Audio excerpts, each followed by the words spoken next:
Hi, and welcome to Motivate Your Monday.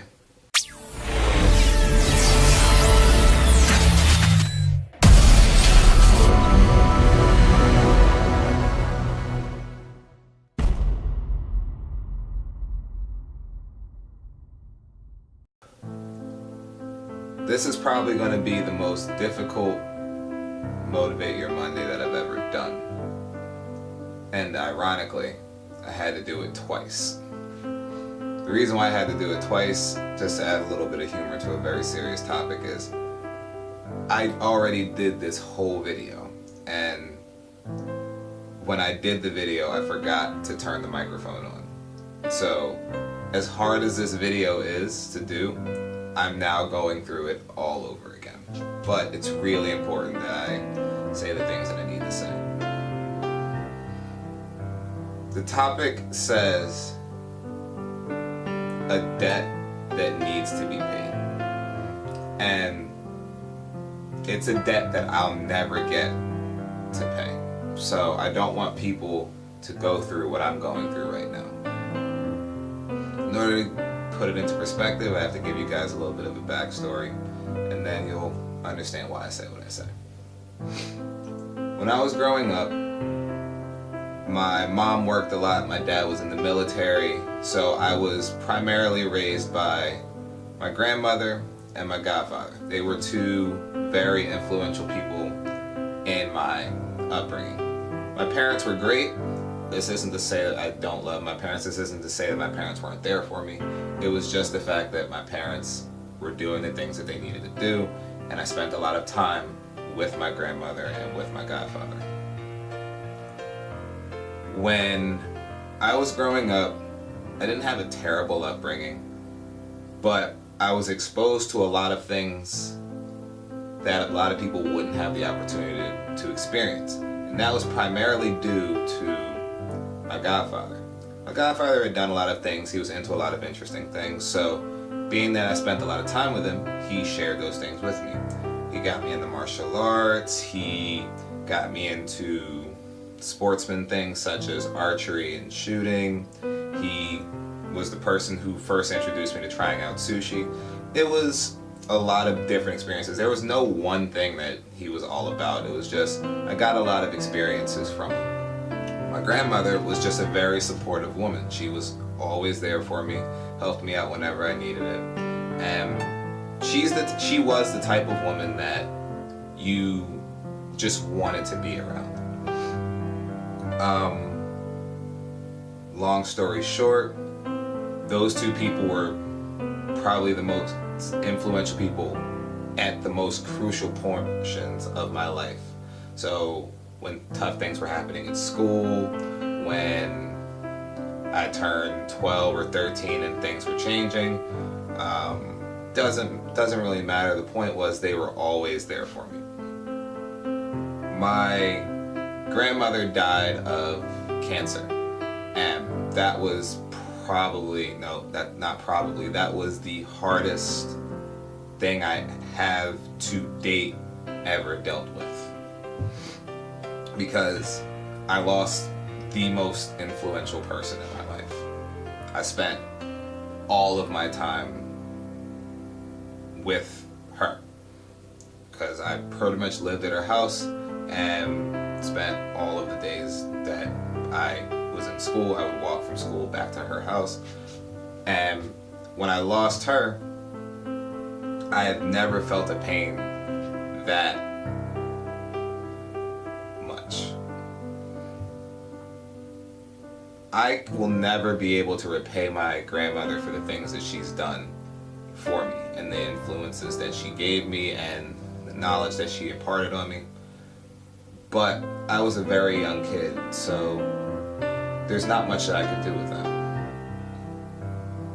Putting this into perspective, last night at 9 o'clock, I got a phone call from my mother. She calls me and tells me that they found my godfather dead in his house.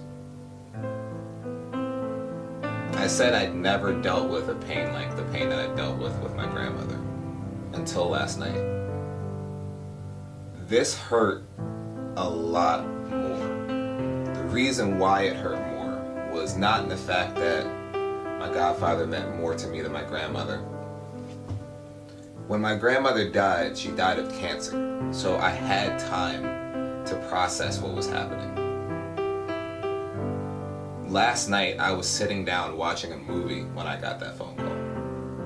I was not in any way prepared for the news that I got. And it seemed like time kind of stood still for a bit when she said it. It was almost like I was like in a movie and I forgot my lines. Like I didn't know what I was supposed to say, so I kind of just went through the motions of like reading a script, like, yeah, I'm supposed to say this, I'm supposed to say this, but I still have trouble processing the fact that a guy who raised me, a guy who literally helped create who I am now, isn't here anymore. And to get back to the title of the video, I owe him something that I'm never going to be able to give him. My godfather invested so much time and energy and wisdom and resources into me that I owe him a chance to see me be successful in some way that would make him proud of the things that he did when he was spending time with me. In some way, I owe him a chance to be proud of the work that he did. And I'm never going to get that chance because I didn't take the chance. I've done a lot of things. I've done a lot of things that I can be proud of. And at the same time,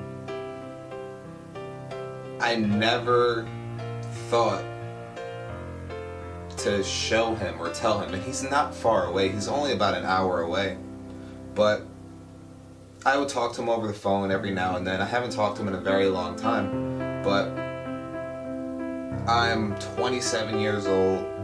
I'm the director of the program that I work for. I have my own house. I'm engaged.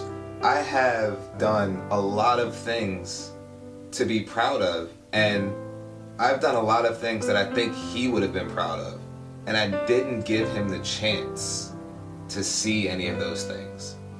And a lot of us go through life thinking we have time that we don't have. You owe the people that invested time into you a chance to see what you're going to become. And if you waste the time that you have to become successful, you might not have the time at the end of it to show those people who wanted to see it. There are hundreds and thousands of people who want to see people succeed, who want to see their children succeed, their brothers, their sisters, their best friends. It doesn't matter. You have people that are willing to do anything they can for somebody else's success. And all that you owe them is a chance to see it happen. My dad's been up to my house. My mother's been up to my house. It's just one of those things that I thought I would have more time to do. And now I have to go through the rest of my life knowing that I never showed one of the most important people in my life something that they deserve to see. And I'm gonna have to wonder, like, if I did good enough, if he would have been proud of what I've done. But I'm never gonna get that chance, and I owe him so much that the fact that I couldn't give him something that simple really weighs on my head right now. So it doesn't matter who you are. I want you guys to really think about who spent time with you, who invested in you? Who thought that you were worth them paying attention to? And give them the chance to see you on the other side of success. I tell you guys at the end of every video that you need to prove your theory and prove yourself, but now I still want you to do it, but I want you to do it so that you give somebody else the pleasure of being proud of you. I'm sure that my godfather would have been proud of me, but I don't know that he was, because I never gave him the chance. Don't put yourself in my position and have to wonder how somebody would have felt if they matter. We're not talking about just random people's opinions, but we're talking about people that actually really matter to you. I don't want anybody to experience what I'm experiencing right now. Please just go through and don't waste your time. The time that you're wasting right now is time that you won't get back at the end. The same way we always say, you'll never get back time that you choose to invest in whatever direction you do. If you invest time right now, you're not investing time somewhere else. It's just the way time works. So if you don't invest time properly, you will end up not having time to do something. It's the same way with when we decide that we're going to not work and then we have to do all this work later. And you could have been doing stuff and you just chose not to. The time you waste now is time that you won't get to spend later. You may be successful later, but the people that you want to spend that successful time with might not be there. I say this at the end of every video. Get out there, prove your theory, and prove yourself. I hope nobody ever has to go through what I'm going through right now. See you guys next week.